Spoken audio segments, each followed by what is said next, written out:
I'm so excited to be a part of this. This is my first time speaking on this platform. So yes, I'm very excited to be here. Thank you. Thank How do I just want to make sure I can share my screen with you. Um,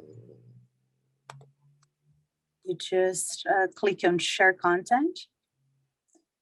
Our host will allow you to do that. okay, thank you. I'm trying to figure out where that is. Joe, you are the host now, or it's Michael? I think Because we're of all this lastness, yeah, I think they he just took out of you, right? made us all co-hosts now. So Okay. So multiple. she can. Okay, I think you're good now. Aina, you can I'm good. share your. Okay. So okay, great. That's perfect. So here's my screen. Oops. And I will share screen here. There we go. Okay. Start here. Okay, so thank you for having me. I'm very excited to be a part of this conversation. Um, I am a multidisciplinary designer, creative, and architect, and I have a company design firm called Aerostat and Co. And we are a modern enterprise architecture solution. We design Web 2 and Web 3 based applications, and also creative consulting for creative entrepreneurs that need to understand how to organizationally design their businesses, whether it's a Web 2 based business or a Web 3 based business. So I want to give you I want to spend a few minutes talking about my background so you guys have some context of how I got here um, as a blockchain professional. Um, I, at a very young age, my mom was giving me advice about career choices. And uh, she still is a multidisciplinary artist. She's a fine artist, and she's so talented and prolific. And she was like, when you are considering a career choice based in creativity, creative based career choice, learn everything that you can about uh, the discipline that you're pursuing. Take deep dives. Don't limit yourself to just one thing. And I took that advice to heart because she was so successful. So I went to college and I studied, the logical choice for me was to study architecture. So architecture was awesome for me because it allowed me to take a deep dive into a discipline that was very, very interesting to me. And it was challenging, but it was very helpful for two reasons. The first reason was architecture. I was able to learn all these different creative disciplines from the very start of my practice, really. Graphic design, behavioral science, art and architectural history, um, all types of disciplines from the very beginning. That's the way the curriculum is designed. So based on the advice my mother gave me, it was really awesome because I was able to like really, really be exposed to so many different disciplines from the very beginning. And the second thing it taught me was human behavior, behavioral science, psychology. It's people don't really think about just add the average person when you think about architecture, they think it's just about building buildings. It's really not. It's the study of human behavior, the study of people, and systems thinking. So systems thinking helped me to broaden my perspective on how to problem solve because you have to take things from a systemic point of view. You have to think about all the stakeholders involved. So from a very young age, I had this foundation, and it was really, really awesome for me. Um, and those are the two things that I can tell you from the very beginning that really formed my mind. Um, and I was able to learn multiple skill sets as a result of being exposed to all of these different ways of thinking and learning. And it was just great. It was very inspiring, very stimulating. So also, not to mention, architecture in and of itself is a collab-based practice. When you're an outsider and you don't understand the discipline, you don't realize that, you know, in order to create a project, a program, it involves a team. Like, we only handle the visuals and the problem solving aspects of how the program will work, the aesthetics, but we have to sign off. Like, we have to hand those plans over to engineers, to lighting designers, to landscape architects, to structural designers, right? So it's necessarily a collaborative based uh, effort in order to execute a project from start to fruition, right? So I learned about collaboration from a very, very young age. So I'm saying all that to say that um, it was a great foundation for me, and I'm glad that I took my mom's advice, because that gave me the foundation that I needed to build off of as a professional. I not only did I explore architecture and design, I started to explore passions that were near and dear to my heart, like music. Uh, I was a dancer at a very young age. I started at 4 years old. So music was very important to me, and learning about music, learning how to make music and the structures of making music, right? They say once you learn architecture, you can design anything, right? Because you have that foundational knowledge. So fashion was another passion that I had, right? So I really took a deep dive into fashion, and I became I had a 10-year career in fashion. So I was a luxury fashion designer for 10 years, and I came out of nowhere because I didn't take the traditional route that a uh, these famous Marc Jacobs, for example, uh, would take. You know, I did not uh, apprentice under anyone famous. I just kind of like understood the way it worked, and I just did it, right? So I had a really awesome career in fashion that was really, really amazing. It was about 10 years. I created my own collection, and that was awesome. And through the architectural framework, though, through that lens, you know, it gave me a different perspectives. So I was able to create shortcuts. And people were like, "How did you get here? Where did you come from? Why? How did this happen?" Right? So that was really interesting. Art. When you're in design school, you have to learn about art, right? You have to draw. Architecture is all about drawing and and presenting your ideas visually, right? So I didn't have uh, some of the drawing capabilities in the very, very beginning, but I had to learn very quickly. It's a very competitive field, so I had to learn how to draw. So now I can draw. Uh, you know, it's awesome. And then photography.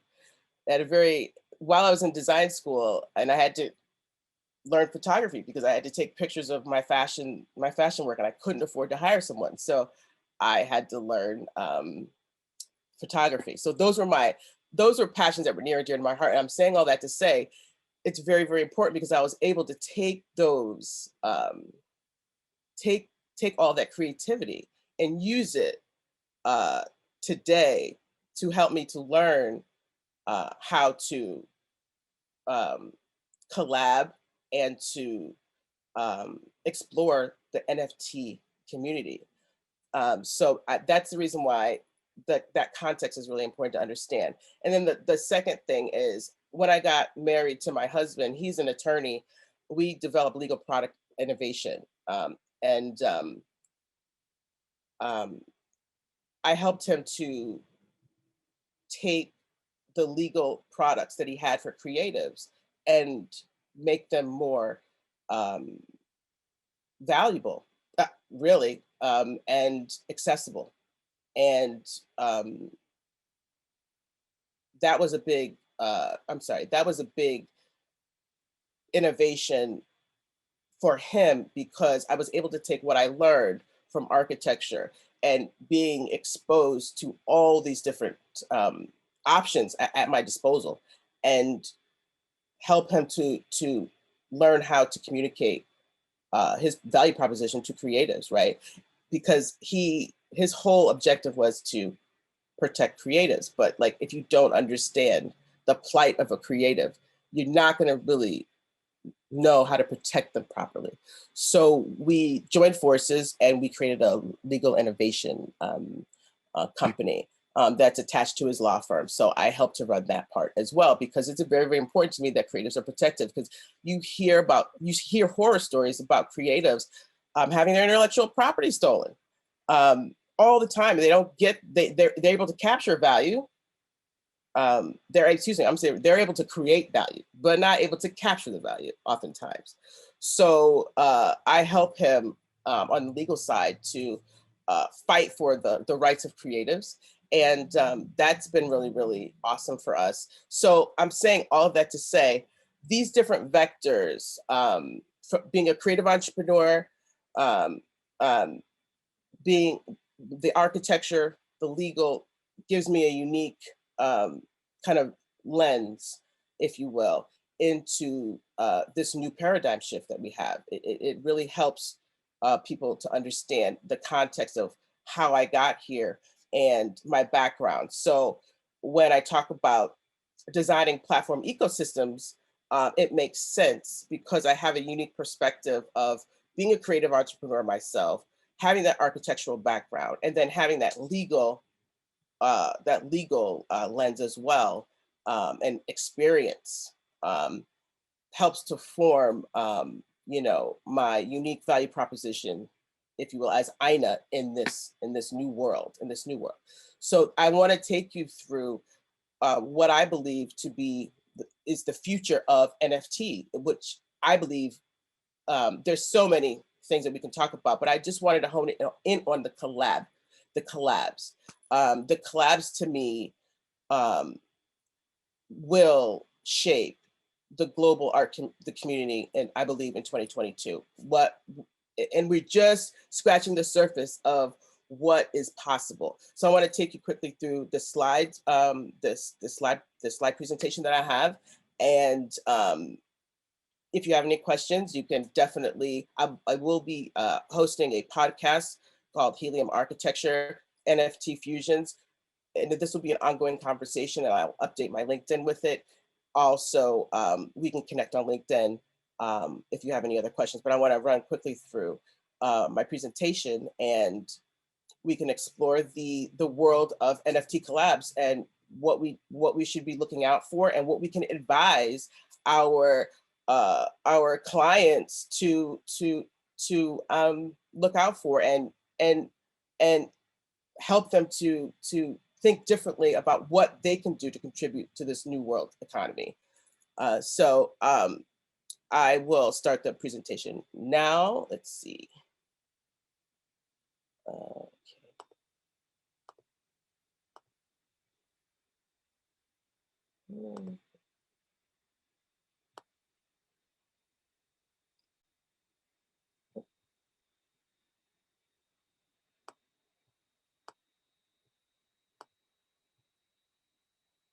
There it is. Okay. So the question number that I wanted to pose today is how collabs will shape the global art industry in 2022. That's a little bit about my background that I touched on. My company is called Aerostat and Co. We're an enterprise architecture based business, and also recently started doing some creative consulting for creative entrepreneurs. I'm also the founder of Ina Dominus, which is a blockchain based platform for women in film, art, photography, and music, and recently dance, which has been awesome. I'm also a creative myself, as I pointed out earlier, in music, art, photography, and I run operations and innovation for the legal tech firm LOCM, which is my husband's law firm. So that's my background. My architectural training gave me an incredible amount of leverage, right? So it helped me to understand how to look at the entire ecosystem of blockchain from different elements, roles, participants, and stakeholders, and and how these stakeholders can be incentivized, right, um, to make the community overall grow. And some of the stakeholders, like you have Rust developers that build infrastructures. You have creative agencies are so important. This is a recent thing that I learned. Creative agencies are so important right now because these creative entrepreneurs need assistance, and they need creative direction. And many times when you are developing a roadmap or a program for your IP, you don't know where to start or how to package it, right? So they're a key component of the blockchain-based infrastructures. So all of the architectural training that I had helped me to think about, and using systems thinking helped me to think about all the different players in this industry that we all need to look to for help and guidance. Like DeFi, that innovation took the world by storm. Being able to take your intellectual property, make money, take those royalties that you make, and then put those and stake some of those royalties in liquidity pools is it's just free money, right? Um, so we encourage our clients to really learn and research DeFi. Um, the creative class, the creative community is a big part of this ecosystem, right? We focus on musicians, artists, filmmakers, photographers, and we try to mash them up together to create and help them to create um, collab opportunities. Education is also a huge gap. Very, very important for educators in these different sectors to fill the gaps so that we can grow and evolve as a community. And um, what's been awesome for me is in order to test out the blockchain-based technologies, I use my personal uh, creative skill sets to um, to work through these systems, and it kind of gave me a shortcut, right? So that I was able to gain that knowledge very quickly and then pass it on to the clients that I have and the members that I have in my DAO and my ecosystems. So how will these NFT collabs change the global art community in 2022? When I start thinking about that question, I look to thought leadership. And I went to Harvard Meta Labs, and I looked up this gentleman. His name is Michael Mazels, and he's a polydisciplinary researcher um, uh, that really likes to study the organizational paradigms and the future of creative agency work. So I took a recent TechCrunch article that he was in, and I started thinking about what he was encouraging us to explore. And you have the traditional relationships between artists, collectors, curators, academicians. And he was saying in this TechCrunch article that the fault lines around this in art history have been broken over the last centuries. And these these new paradigms, these new projects, these NFT-based projects like CryptoPunks and Bored Ape and Beeple have really caused disruption, right, in the history of auctions. So, which is creating a tipping point, if you will, to the overall digital culture and virtual currency. So, I think that's really exciting. And he challenges us to think about in this article how the practice will be turned into history, and what is best for society at large, which I think is a really important question to think about. So as a design firm, we took these questions and we started building forums for dialogue about how creative entrepreneurs can start to think about how to position themselves in this new world, and the future of IP creation and tokenization through blockchain-based technologies. So I always when I start to think about these interesting questions, I always go to thought leadership and think about who's really talking, who's at the heart of, who's talking about the crux of what's really happening in the future. And he describes this era as like a new universe, a new galaxy, if you will. And I agree with it. I agree with it completely. So I found his work to be interesting. This is an interesting quote: "Non-fungible tokens and artists are matched made in heaven because of the infinite stream of possibilities it creates." I agree. Uh, as a creative myself, it's the opportunities are endless. You know, when I do mashups with people, whether it be like I had a vocal artist that I'm working with for a track, a music, a audio NFT that I'm making, and just the creative output and the network that she has, connecting that to my network creates possibilities. And then the art that we create together creates possibilities, endless. And then you create variants on top of variants. So, you know, I have extensive experience because I just got my hands dirty and I was like, okay, I have this experience. Let's see what the possibilities are. And they are endless. That quote really meant a lot for me because I've experienced it. It's so fulfilling for me as a creative, you know. It fulfills something very deep in my spirit to know that I can create generational wealth for my family, for my kids, just through the ideas that I have in my mind, through the connection of human to human connection. It's truly a dream come true. So I want to talk quickly and give some examples about um, collabs, interesting collabs that will kind of pique your curiosity, and then you could take a deeper dive into these the potentials really of um, what can happen as a creative in this space. So it is undeniable that artists collaborations are the cornerstone of pop culture. That goes without being said. So I want to give you a quick example. Bored Ape Yacht Club, I don't know if you guys are familiar, but it's a project designed by Yuga Labs, and it's the most successful NFT project of all time, a total of 1 billion sales. uh, Sorry about the typo there. A total of 1 billion in sales. So they formed a collab with Universal Music Group, and they built an NFT called Kingship, which features 4 of the BAYC NFTs, which I found to be very, very interesting. So you have this huge, I mean, Universal Music Group is the top 3, right? The monopolizing music group.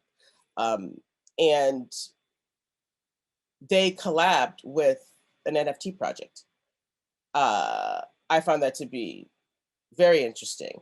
Then you take Timbaland, which is a hit producer who designs all of Justin Timberlake's work. Excuse me, he's a producer for his Justin Timberlake's works. They work together as a team. He revealed that he's creating a metaverse entertainment company called Ape Productions, which is also a riff off of the BAYC NFTs. So it's layer upon layer upon layer of collab, right? So I found that to be very inspiring because anything is really possible at this point, right? And I love it. I just absolutely love it. So I took some stats from DAP Radar, and I learned that BAYC is market valuation of 1.82 billion, and the collection has seen 658 million in all-time sales volume. I think that's insane, right? It's like the possibilities. It gives me chills, right? Because if you take your time and build a really, really just thoughtful, innovative project with a roadmap, and you show the utility, you use your creativity to show the utility, you will have investors just eat it up. They will eat it up. So the trade volume has been 9,296 traders across 22,000 sales. And the average price for a BAYC NFT is 30K, right? So that's pretty mind blowing to me. So I just wanted to share that with you guys because I thought that that was really, really important to think about the possibilities. If you work with a creative agency that helps to creative direct your projects, like as a creative, I can't creative direct my own projects. So I have a creative director creative direct my own projects. I can creative direct other projects, but I can't creative direct my own projects. So if you have a creative director and they creative direct your own, that which is an ecosystem participant, a stakeholder right there. If you have a creative director create an interesting project like Yuga Labs and create a narrative, people connect to the narrative, the sky's the limit, as you can see with this example with the collaboration between um, Board Ape Yacht Club and the Universal Music Group. So I just wanted to share that with you, and also Timbaland's involvement in it. Like he's a music producer. He extended his brand and his creativity and his knowledge base, and I thought that was really exciting. Another example I want to talk about that really piqued my interest because I am a street photographer was the geolocation platforms, Superworld. I love the Superworld app. When it came out, I was so blown away because the idea of buying locations as NFTs through and using like augmented reality, I found to be like the best thing. So my photography is about the concept of time, and I document neighborhoods that evolve through time. So when I learned about Superworld, I was instantly like all in. One of the areas I document is St. Mark's Place, or as they call it, Japantown in the Lower East Side of Manhattan. And a lot of my photography comes from there. And the thought of building an immersive experience in that area was very exciting to me. So that building that AR, buying that AR, augmented reality NFT suddenly gave my photography NFT a new life and a dimension, right? Just through the use of the technology. So I thought that that's something that you guys can think about with your projects. You know, create more immersive experiences. You can create an entire world. I remember listening to Anne's talk earlier, Anne Bathello's talk, and she was talking about how one creative can be their own universe. And that's true. They are their own marketplace. And you can create these immersive experiences for your fans and your super fans and your collectors through AR technology. And I believe that this geolocation platform, Superworld, is the best thing because the technology, as the founder describes, is a cross between Pokemon Go and Foursquare. And he's divided. It's a map. It's basically a map. It's just a filter on top of the real world, which I found to be so exciting. And so the map divides the Earth's the surface of the Earth into 64 billion different blocks, and each of those blocks is an NFT. So you can, as a photographer, as a street photographer, I take pictures all up and down the East Coast in different neighborhoods. And the thought of owning the area of the photography that I'm taking and then creating, owning the area as an NFT and then creating experiences within that block of land for my my collectors to experience is amazing. And then when you own that piece of land, you can participate in the commerce. So like, for example, if Nike wanted to use that plot of land to display content, I would own a piece of that. So as long as I own that block of land, you can create and share, and you can create, share, and monetize it. Like if part of my immersive experience was about, you know, go to this restaurant, try this restaurant, I can create something in the space that allows people to see my favorite thing, my favorite menu items for you to try, you know? So like, you know, the thought of a creative being their own marketplace, their own tokenized economy. This really kind of like builds on that idea. And I think it's something that all creatives should explore, because I know this is, I'm sorry to jump in. Super inspiring, super great. I really appreciate your insights, and we're just running up on time. That's all. Oh, thank you for telling me. Yeah, sorry about that. But I'd like to hear you talk about it for a long time. And as an aside, Rish from the CEO of Superworld is going to be speaking in 2 hours in this room. I saw that. I saw yeah, that. so that's super exciting. And you know, I wanted to ask you some questions, but I was happy to hear you hear your riff. So that's really good. But we just need to wrap up. Hopefully you can stay around and hear our next speaker as well, and other speakers. It sounds like you've been in the other room listening to Anne and some other ones. So Yes. I appreciate that, and thank you for being here. Thank you for having me. Sharing your insight.